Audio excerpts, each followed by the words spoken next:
வணக்கம் மக்களே, welcome to ஏகியூப் academy. இது important amendments video number 6. First 91st amendment பத்தி பார்க்க போறோம். இது கவுன்சில் ஆஃப் மினிஸ்டர்ஸ், அதாவது எந்த ஒரு அசம்பிளியோ பார்லிமெண்ட்டோ அதுல கவுன்சில் ஆஃப் மினிஸ்டர்ஸோட ஸ்ட்ரென்த்தை ரெஸ்ட்ரிக்ட் பண்ண அமெண்ட்மெண்ட். ஒரு மினிஸ்ட்ரி எவ்வளவு இருக்கணும் அப்படின்னா 15% of the total strength of the assembly தான் இருக்கணும். மொத்த அவையின் 15% பேர் மட்டும்தான் மினிஸ்டர்கள் அமைச்சர்களா இருக்கணும்னு 91வது அமெண்ட்மெண்ட் சொல்லுச்சு. அடுத்து 97வது சட்ட திருத்தம். இது கோஆபரேட்டிவ் சொசைட்டிஸ் தொடர்பானது. இதுக்காக பார்ட் 9B இணைக்கப்பட்டுச்சு. பார்ட் 9Bன்னு ஒரு புதிய பார்ட் இணைக்கப்பட்டுச்சு.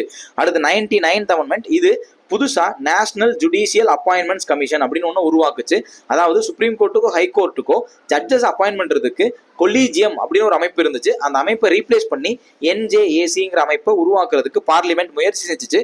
ஆனா சுப்ரீம் கோர்ட் 2015 அது செல்லாது அப்படின்னு அறிவிச்சிருச்சு. இன்னைக்கு வரைக்கும் இந்தியாவில் judges of supreme court and high court are appointed by the order of collegium. ரைட்டா? Then 100th amendment. இது இந்தியா அண்ட் பங்களாதேஷுக்கு இடையிலான ஒரு அக்ரிமெண்ட். ஓகேவா? ஒரு டெரிட்டரிஸை அக்வயர் பண்றது தொடர்பா இந்தியா அண்ட் பங்களாதேஷுக்கு இடையிலான ஒரு அக்ரிமெண்ட். இது 100வது அமெண்ட்மெண்ட்ங்கிறதுனால இதை ஞாபகத்தில் வச்சுக்கிற மாதிரி இருக்கு. நிறைய பரிசைகளை கேட்டதில்லை. மீதி 3மே ரொம்ப ரொம்ப முக்கியமான அமெண்ட்மெண்ட். ஞாபகத்தில் வச்சுக்கோங்க. இது மாதிரி வீடியோஸ்க்கு நம்ம சேனலை ஃபாலோ பண்ணிக்கோங்க.